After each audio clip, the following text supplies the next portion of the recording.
up, everybody? Welcome back to another video. Today's video, we are back, finally, to take a look at this Lions-Chiefs game, but the All-22 version of this game. Now, today, we're going to be focused on the offensive side of the ball. I'm not going to show every play from this game, of course, but I'm going to show a few plays that stuck out to me, a few key plays that I just want to make a note on, whether that's good, bad, maybe it's just something that stood out to me for whatever reason. I was like, hey, then that was pretty cool, so I want to showcase that.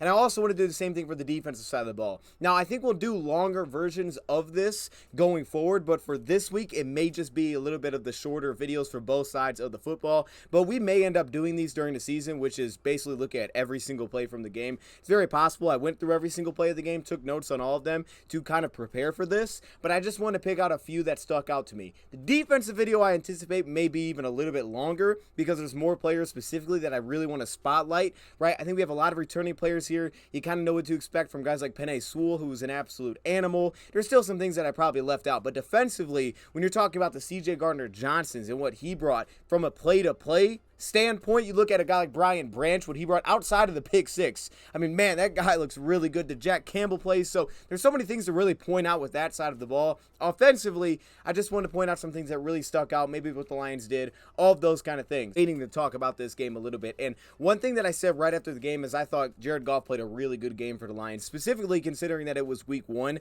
I know last year, week one against Philadelphia, we had a couple of breakdowns. We had the pass to TJ Hockenson where he threw the stick route and then Hockenson ran like a stick nod and it was picked off.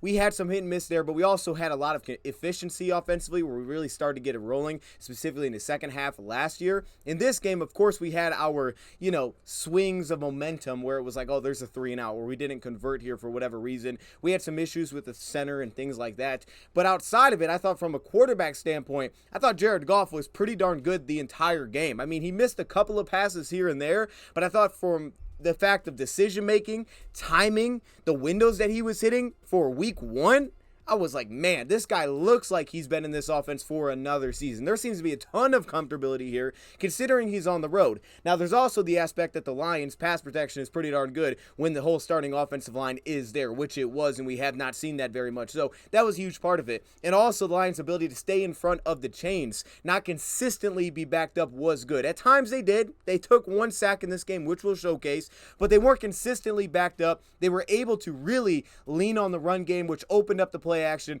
and I also think it opened up opportunities for more guys than just St. Brown to get going when Kansas City did some little things that I noticed to try to kind of take him out of the game. So we're going to showcase a lot of different things here. I know I'm talking a lot, but let's get right into it. All right, so let's start with this first play here. Now, this is a little bit interesting, and one thing we did see from Kansas City for me personally is I thought you saw real attention to Amon-Ra St. Brown. Now, the second drive of the game, he got cooking. 3 receptions and a touchdown on the second drive. Now, there was a lot of creativity that the Lions had to utilize to get St. Brown open. At the same time, there were also some strictly zone coverage beaters where he was lined up in the slot and they just sat down in zone coverage. And I thought after that, there was even more emphasis on, okay, we got to try to take this guy away. And that kind of led to the question of what we asked coming into the game of, okay, if you get a receiver one-on-one on the outside, who's going to win that battle? And it actually turned in basically to Josh Reynolds being the guy that was a consistent go-to, but a lot of it was set up through what the Lions were able to do play action and through the run game and all the misdirection looks that they had offensively, a lot of the same looks over and over, just different plays off of it.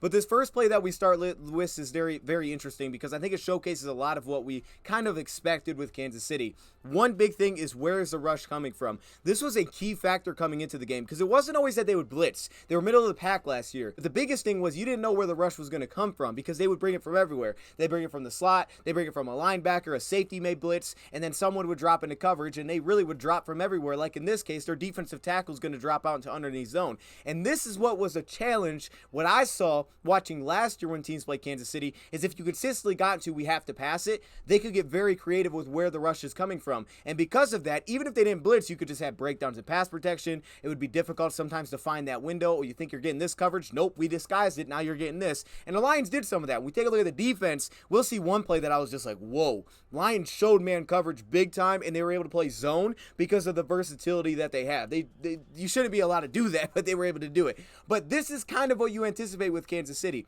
Now, in this play, we get an incomplete pass here on this corner route to Marvin Jones-Jr., but it was a good read. If anything, maybe he could have stepped up in the pocket a little bit more to give himself a clear passing lane. There was a fifth rusher on this play, and one thing we know with Goff is that he really has that internal clock go off. When he feels an extra rusher, he's very urgent to be like, okay, let me get away from that. Maybe I'll slide away from that or get the ball out of my hands. One of the two things got to happen. If I can't move away, that ball's got to get out of my hands. And sometimes that's maybe not great because he'll slide into pressure, but on the flip side, he does a pretty good job of not taking sacks. Like last year, we didn't take a lot of sacks, and we saw it also last year when teams would blitz us, we had a lot of success. Not necessarily pressure, but when we had a blitz, we had good success of getting the ball out, finding the hot read, whatever that may be, and consistently just getting yards in those spots. And we saw that again in this game. So this play, I think, is the perfect example because this is a lot of what we saw with Kansas City here. Now, on this play, you're going to get a very interesting look defensively. So obviously the linebacker that's aligned to the slot, he's going to end up blitzing. They're going to drop out, so they're going to bring 5 rushers, so this is going to end up as a blitz on the play. I'll let that play out right here. You can see it's going to end up as a blitz on the play. Now, the Lions actually have a really nice play design, I think, for this. Having the wide receiver, in this case Marvin, release towards the inside against this outside corner who's sitting on the outside leverage and do the corner route against the safety gives him leverage towards the outside because of the way that the safety is playing this. It's like a cover 2 drop, but at the same time, the safeties aren't splitting out wide. With that blitz from the slot, they're not splitting out. So it almost kind of gives you the sense like a quarters type of look, almost like cover 6 here on the top here, because the safeties aren't getting to the sideline, right? They're not getting wide. I think a big part of that is your slot player who was your extra underneath that you ultimately lost, and you have one less underneath defender blitzing on the play. Safety gets a little more aggressive to kind of stay where he is aligned pre-snap, like a little bit closer to that hash mark, and he never really leaves that.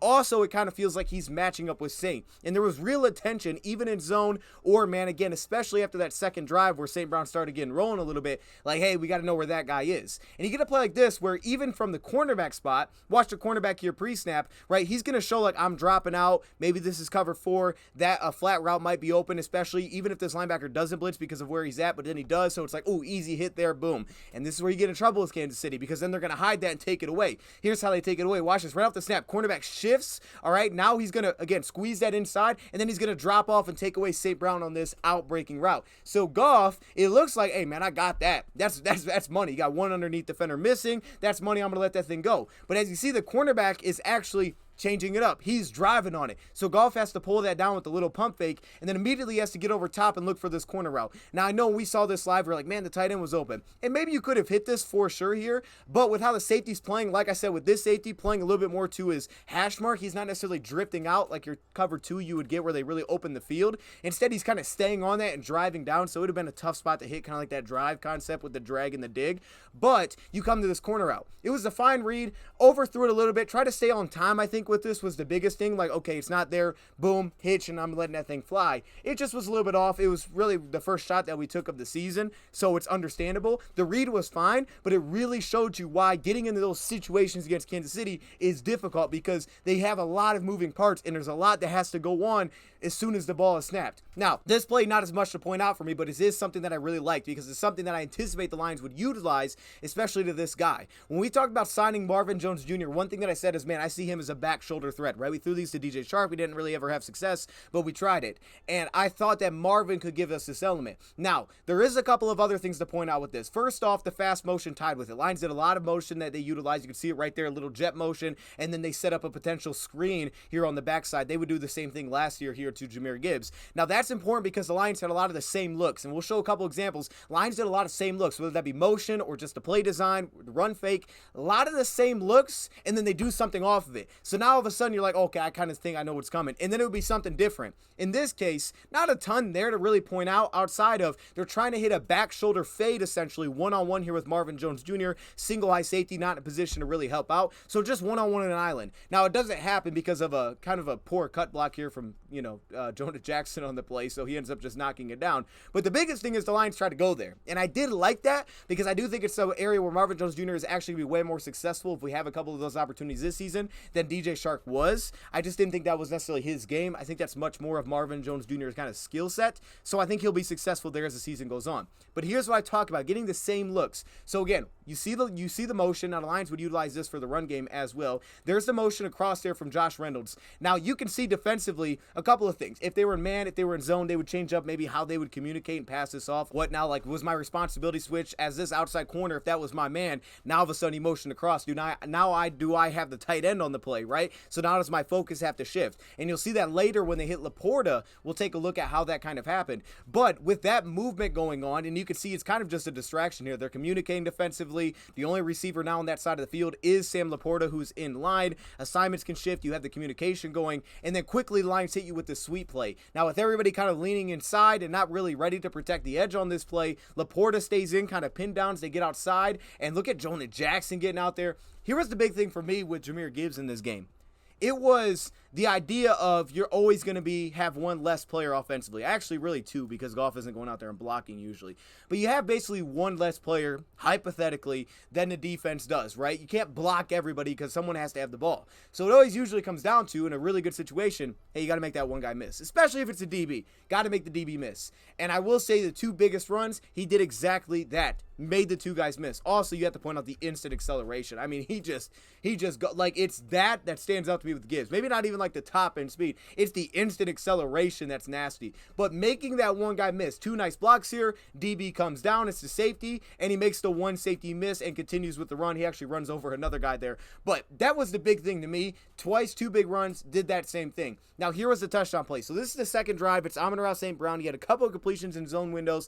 Then we came back. Now, this is how we found success with him attacking man coverage. The stack looks offensively. And you can see it right here, especially when you kind of get into the red area. You have these stacks looks. Now, one thing that we know, and we saw this on a lot of play action rollouts, deep crossers, the safeties would roll down and they would take that away. So if the Lions were going to try to hit a deep crossing route, safety would slide down, take away the crosser. That way he's not just chasing and it's just an easy completion. So they do the same thing here going into the end zone. And you can see on this play when they stack it up, right, Amon-Ra St. Brown aligned towards the bottom of the stack here. Watch him release on this play towards the outside. So now there's no switch from these, defensive backs because they both release to the outside. He doesn't immediately take off inside and allow this cornerback to just be like, all right, I'll take that, you take him, we're good. No, now all of a sudden, they're both kind of just stepping that direction. Then it turns into basically and essentially a pig play here for Marvin Jones Jr. as he breaks it back inside. Now the cornerback's not the play. Safety is now forced to dive down. So now he needs to drive down and take this. So now he's kind of a step behind. Here's how he becomes a far step behind. First off, Jared Goff looking to his right immediately. We've seen this a lot, and I do think some of this probably to me, obviously in this situation they're in man, so I think this linebacker, his focus is going to be like, hey, got to get out there on David Montgomery regardless. I don't think he's paying too much attention to this, but it could help. But I think also it's really this free safety who's not matched up with anybody. It's taking his eyes just to look at something else. Because if Jared Goff is, following this little drag route across the field, he could see that and kind of prep for it. But in this case, looking at something else, it almost gives him like a little bit of a buffer and a hesitation with that pump fake. Where all of a sudden when Goff comes back to this drag route, it feels like, okay, now I have to search, identify who's coming across, then I got to break and make this tackle. Like I got to do a lot of things on someone that's already screaming by. Even though he's not the fast receiver, he's already going by. So a lot of things have to happen before I can recognize and drive on this pass. And as you can see on this play, actually off the backside, they had Sam Laporta trying to kind of post up down here as well. So, that could have been a potential throw. But you can see they also utilized Josh Reynolds to set a little bit of a pick play right here. All right, you can see it, boom, and that's what gives St. Brown that step that he needs really against this man coverage. Safety, he's a little bit late to it because of that reason, and he walks in for a touchdown on a third down. So that was just a cool pickup. Now, this is really something that we saw last year. I mean, it's going to continue, right? The Lions have zone beaters. They're prepared for it. Saw a lot of cover 3 looks from Kansas City. We also saw a lot of too high, and the Lions definitely utilized their run game to affect that. But when we got these looks defensively, these cover 3 looks, they'd roll a safety down. We had answers for it. And this is something that we've seen a lot. It's the timing within the offense. There's a lot more plays I could showcase than just this one, but this is just one of the examples of the timing within the offense. A 5-step drop from under center for Goff right there. Boom. 1, 2, 3, 4, 5. Looking to the flat. Again, they're playing cover 3, so they have these 4 underneath defenders all kind of spreading out here. Also utilize St. Brown as kind of a decoy in a sense because he's going to be screaming across, the middle of the field here, so this linebacker is going to get depth. Now, he did a great job if you think about that short yardage situation when they covered it up, right? They didn't really bite, get unnecessary depth, but in this case, you have St. Brown going across the middle of the field, so he kind of takes that attention a little bit. But it's really the backside here where they have Sam Laporta, and watch how he runs his route. He delays this thing. You see him work upfield and then kind of sit right here. But with the timing of this route, two things. First off, again, this linebacker is getting depth, right? Goff looking this way.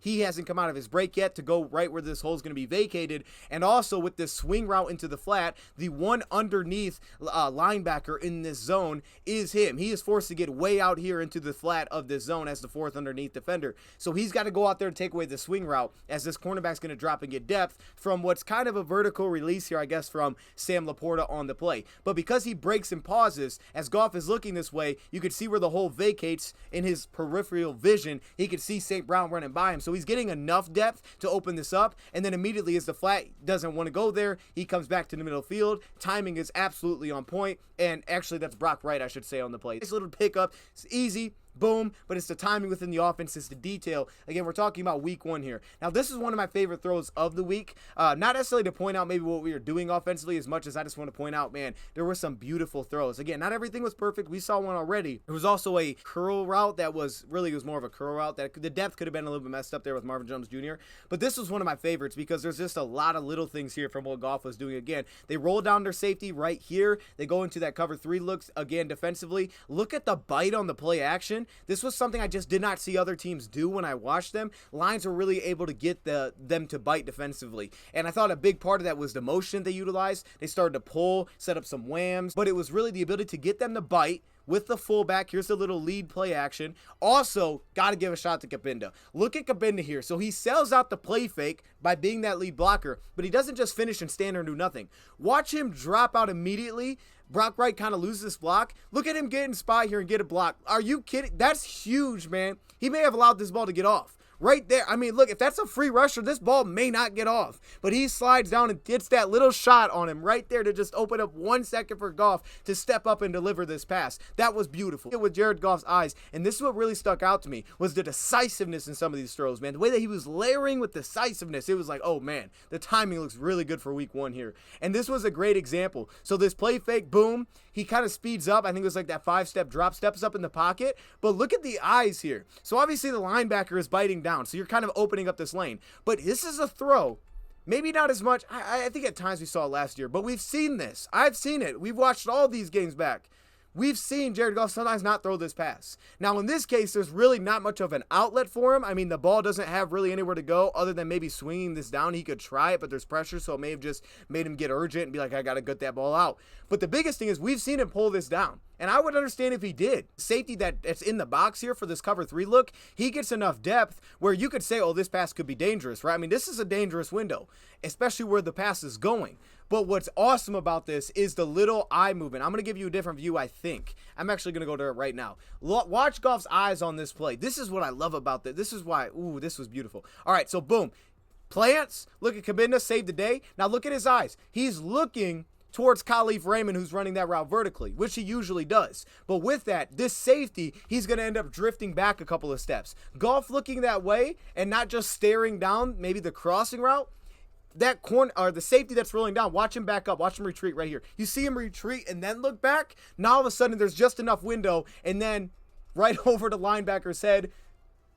That was disgusting. Like, I'm telling y'all, that was one of my favorites of the day. It wasn't maybe as complex, but it was beautiful on the play, so I had to showcase that one. An extra rusher, and how do we respond to that? Again, they like to do this. So, slot cornerback comes down. He's going to be the extra rusher on the play. Linebacker's also going to rush, and they're going to drop out their edge. So, again, you're getting this coming from everywhere. So, it's not just like, you don't know where it's coming from, and that's why they're so difficult. So the ball needs to get out of your hands. Good thing they didn't have Chris Jones, but Goff does a really nice job of feeling this, and we saw the same thing last year, just kind of like sensing, like, all right, it's coming from this direction. I'm going to start to drift away like this. I'm drifting away from it, and they go into, again, kind of a similar look from the safety position as we saw kind of on that first play. Again, their cornerbacks are both sitting underneath, or at least, this cornerback's sitting underneath with not really having another threat on his side of the field. The safeties aren't necessarily drifting wide, so both the linebackers roll a vertical here, playing towards the inside, but he drifts away from the pressure, finds Sam Laporta against this underneath corner who's passing it off to the vertical seam route, and he finds him on an easy little pass. But that was just like, hey,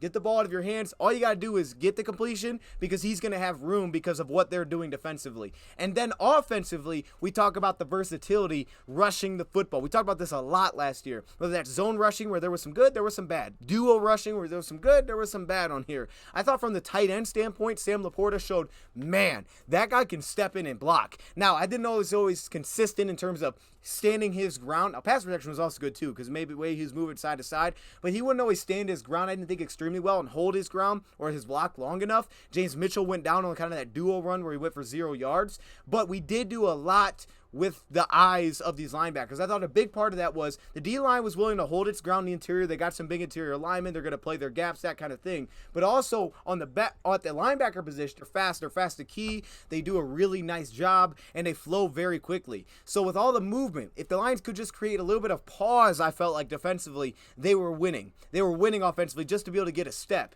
And I thought what really helped them kind of open that up was all of the power run plays. It was then the traps that they were able to hit off it. Everything kind of went together well after hitting a lot of those zone runs early. And this was a nice little crafty play here. So you use the counter run, which the Lions love to do, which can be kind of slow developing, so that can be dangerous. But again, I think it's they wanted to get hands on linebackers, right? They want to get to the second level and block. So to do a counter play, also, I think you got to give credit to Jonah Jackson. I'm pretty sure he fires off the ball on this play, if I remember correctly. Gets right on that D tackle.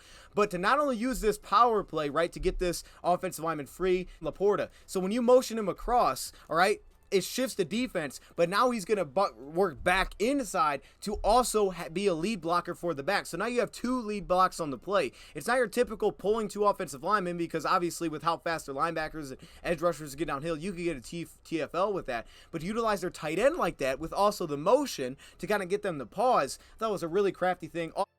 Now, I do want to point out a couple things right here, and I'm not necessarily showing them on this play, but first off, the slot blitzing, which I didn't necessarily showcase in this video, but it was a very big part. A couple of negative runs that we had came from cornerback blitzes. There's one on top of my head where Amon-Ra St. Brown didn't really block the player that was blitzing off the edge because he didn't necessarily know that it was coming, and he was really hidden well by the wide receiver, so when he rushed, St. Brown didn't see it, and it caused a tackle for loss. Or a lot of the receiver screens, which we anticipated coming into the game, which we talked about that other teams did as well against them. Number one, if they blitz out of it, you can try to create numbers. But number two, we just seen a lot of teams do it. If they only have 2-on-2, teams will throw a screen that way and attack it. Now, we didn't consistently have success. We had a couple of drops, but we also had a play like the bubble out there to St. Brown where he picked up a nice little chunk on the play. And I think some of that can directly come from when you have a lot of different rushers and a lot of guys dropping out, nose tackles. Here comes a cornerback, here comes a safety. To utilize a screen can really get them caught in a tough position.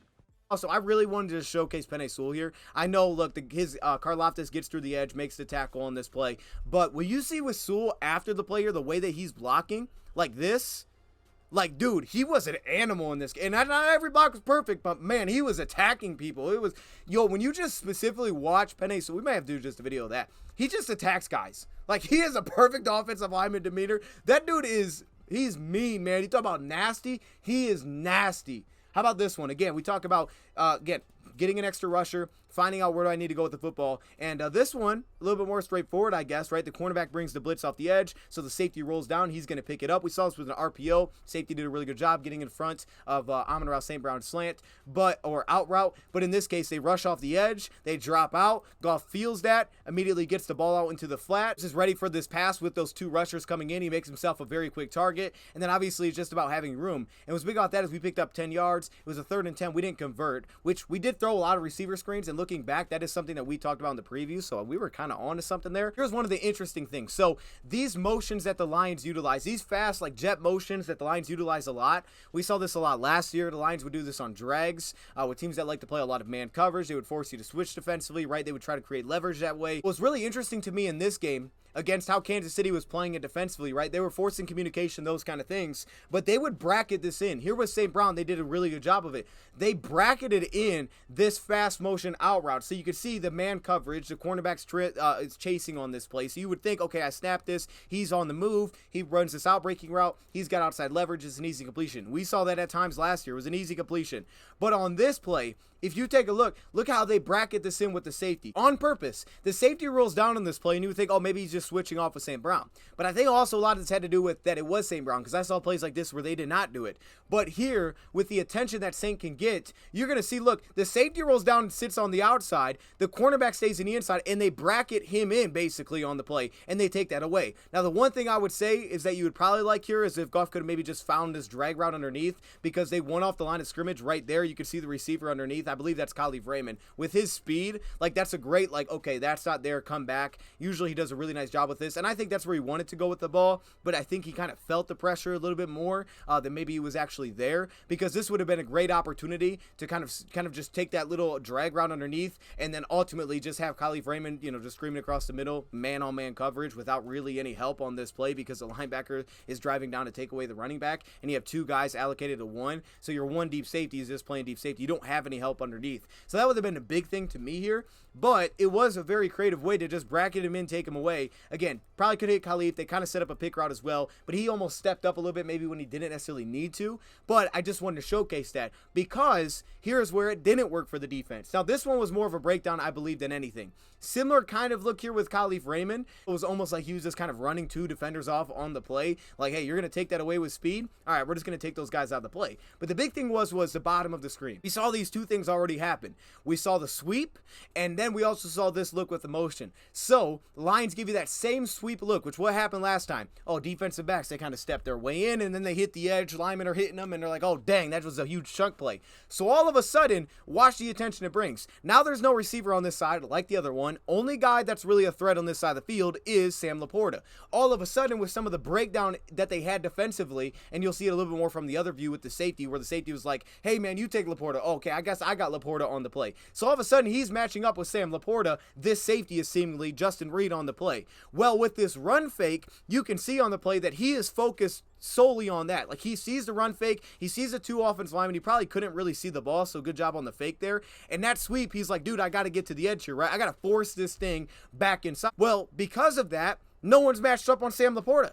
So he is running absolutely free on the play. And you can see here, with no one matched up on Sam Laporta, Goff delivers maybe one of the coolest arm angle throws of the day. And it looks good like that, but watch this. You can see the safety, the confusion that he had there. But look at this throw. I had to showcase this. This is, I mean, this is about as money as it. Look at this. Are you kidding me? No, that thing just looked cool. And I was just watching a podcast he was talking about playing baseball. That looked like a baseball throw. All right, I'm not the baseball guy, but that looks like a baseball throw to me. I don't know. That was pretty, yeah, that was pretty money. I had to point that one out. But anyways, just some of the creativity there. And then also play like that. I thought about he can fade a little bit. So you feel the pressure. You feel overloaded a little bit to this side. You can see they have the three rushers. They kind of run a little bit of a game on that side of the field. It almost feels like, okay, there's an extra rusher over here. There's an extra rusher on the play in general. If Goff seems to kind of feel when that is the case, he can almost kind of sense like, okay, there's this game happening. And maybe sometimes fading out of the pocket just a little bit when you don't necessarily need to. Now, I can understand some of the urgency when you're in an end zone. Like, hey, to be safe than sorry, I'm flowing away from that thing, all right? I'm not just going to stand in here and get hit. That is not going to happen. So I get it. But there was an out route that they were running to Khalif Raymond, which he ultimately got off of, I think, feeling some of that pressure right here. He was kind of like, yeah, I don't really like that. But what I did like is that he still kept his eyes downfield to go through the three reads, starting with Khalif Raymond seemingly on the out route, then coming back to Amon-Ra St. Brown, who the defensive back, you can see, sitting on the inside of St. Brown. So he was really unable to get separation early on this one. And then late to really just immediately find Sam Laporta while taking the hit, put it out there and give him a chance. I did like how he's able to still keep his eyes downfield. And again, I think that shows a lot of comfortability within the offense, understanding where guys are going to be and guys hitting those targets for the most point. Now, this is also one of the better throws of the day. And I think, again, you point to some of the attention that a guy like Amon-Ra St. Brown was getting in this game. You can see, again, their safety is rolled down. He's right here with St. Brown on the play.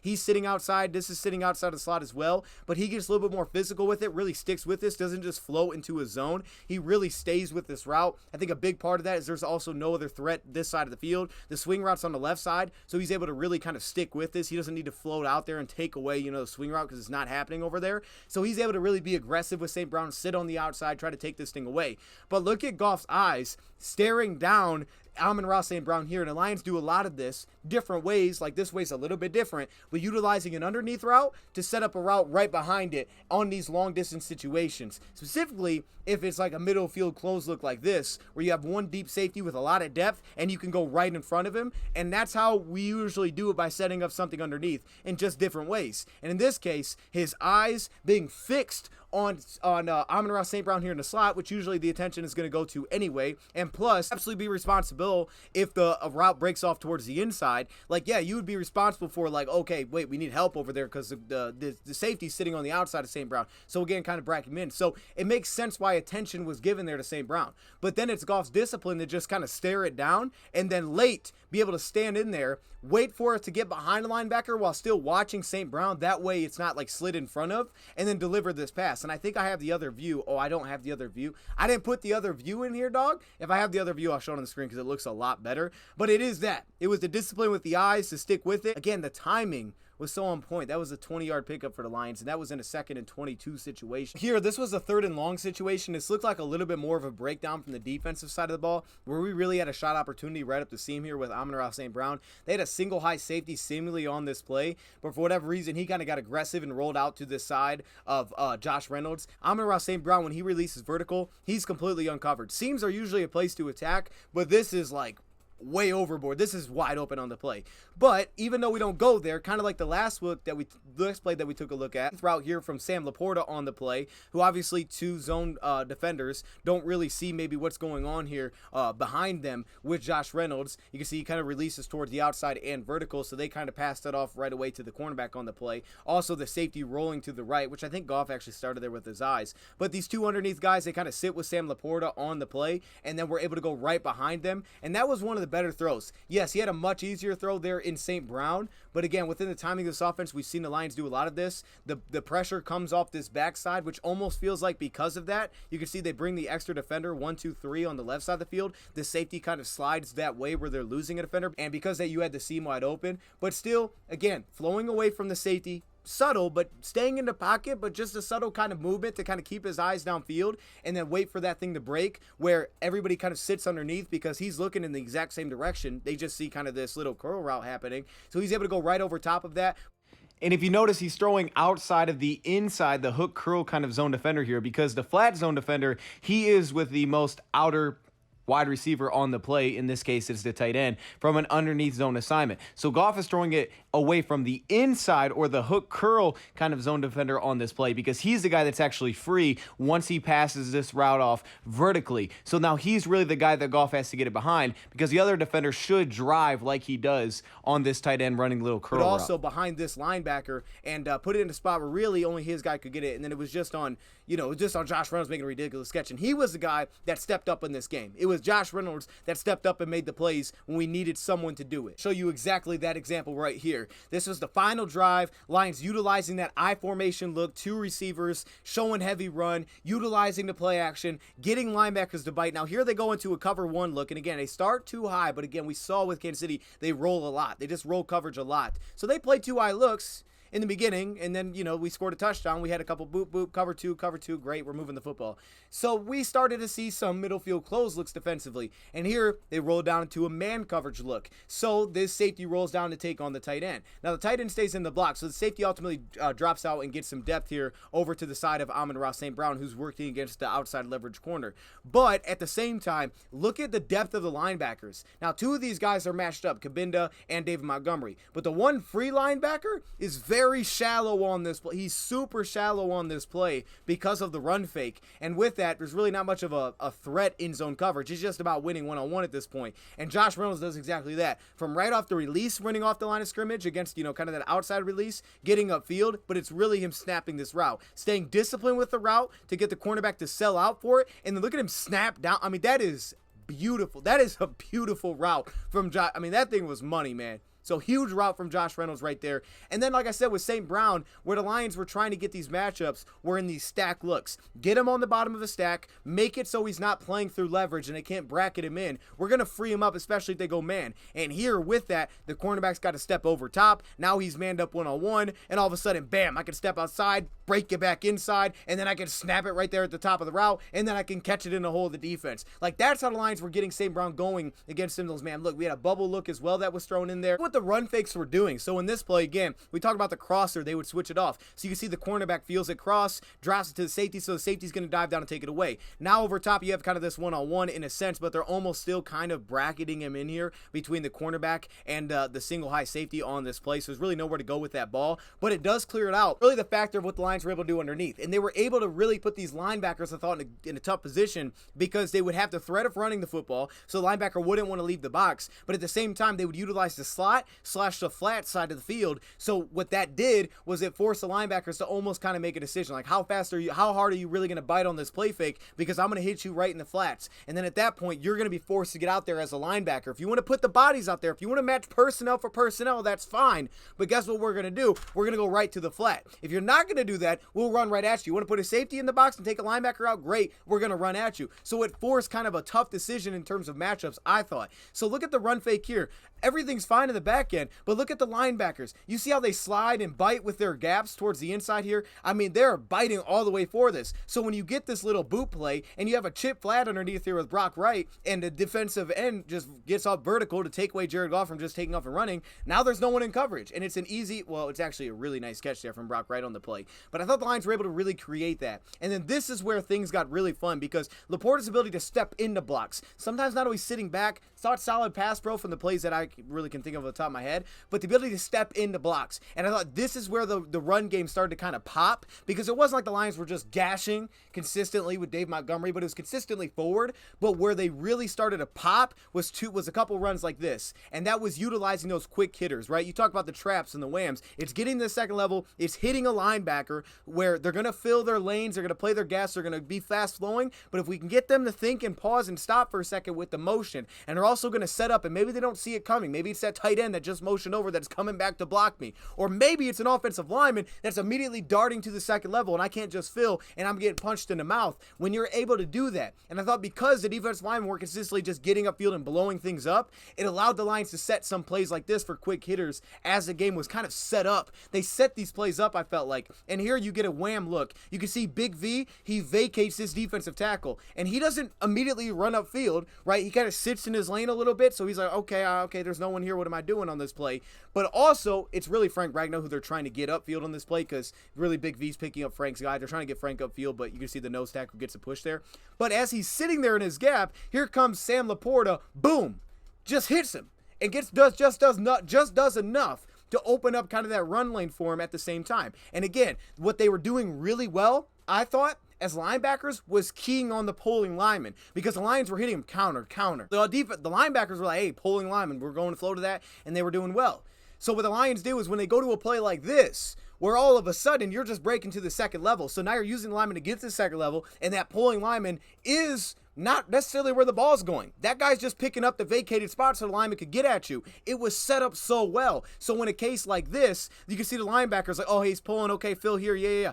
And especially on the backside, they wouldn't like usually go across the center from what I saw. So the front side guy, if you could pick him up, the backside one, you could really have an opportunity to go seal it, because they wouldn't always cross the formation to go, get in run support. They were very disciplined in that sense. So when you're able to set something like this up, where the lineman can get up to the second level, but mainly that tight end is able to step in there and handle his block. You can see Penei Sewell doing work. The receiver steps down, blocks, and then on the backside here you got Taylor Decker. You're able to create these little run lanes, and that's where the Lions started to kind of shoot themselves forward, and I thought ultimately we're able to punch this ball into the end zone in this drive. Here we talk about the tight end here. So as we just talked about, there's the fast motion. Eyes go there. I think it also affected kind of where everybody felt like they needed to get. Slide, okay, we're shifting where we're aligned pre-snap in terms of what gaps we have. Now here we go. We get that counter look, which we've seen. So pulling offensive lineman, great. We're going to step in there. We're going to pick that up. Pulling offensive line, boom, you take on Karlaftis. Well, now the linebacker's sitting there in that hole. He's waiting for him. He's like, all right, I got this now.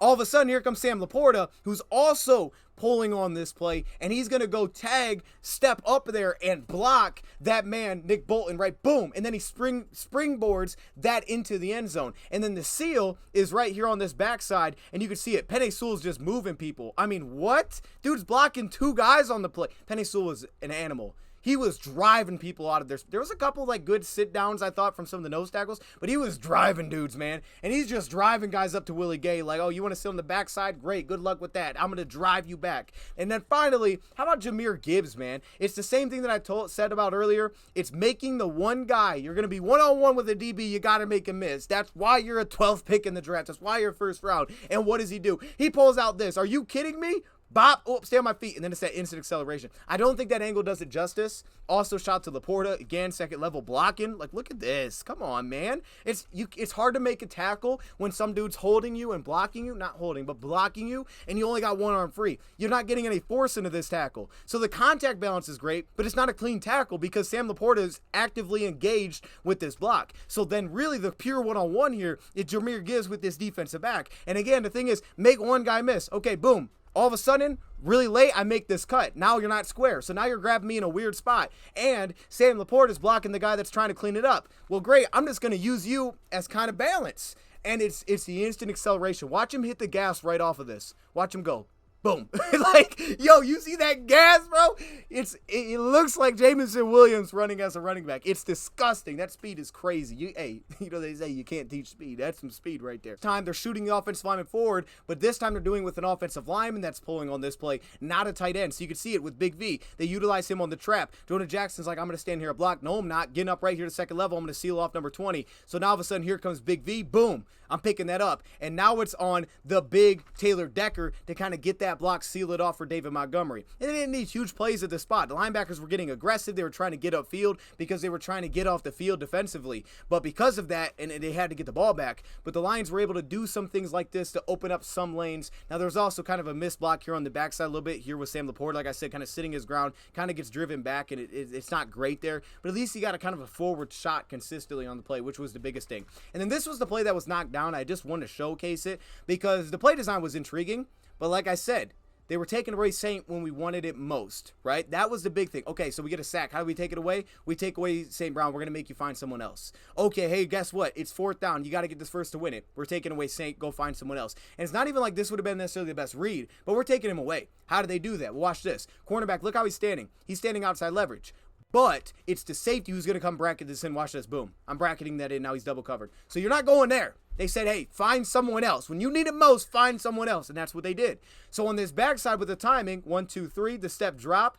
Look at this craftiness. I know it didn't work, but what? Yo, this is crafty as heck. They utilized the slot, who basically sets a pick on this play for Marvin, who's going to roll around it. And then he basically pivots himself back open and then opens himself up to the ball. Now, unfortunately, the timing was a little bit late on this play. As you can see, boom, 1, 2, 3. And then by the time he steps up in this pocket, he's forced to kind of drive up into the pocket to try to find that open lane. So this would have been a hard shot to hit, but it could have been hit. You can see linebacker dropping back. I think Goff did a little bit of a job there kind of holding him back. So it had an opportunity, right? It was open like right here. It had a chance, but as he slides up in the pocket to kind of get out of that traffic, a guy jumps in his face and he knocks it down.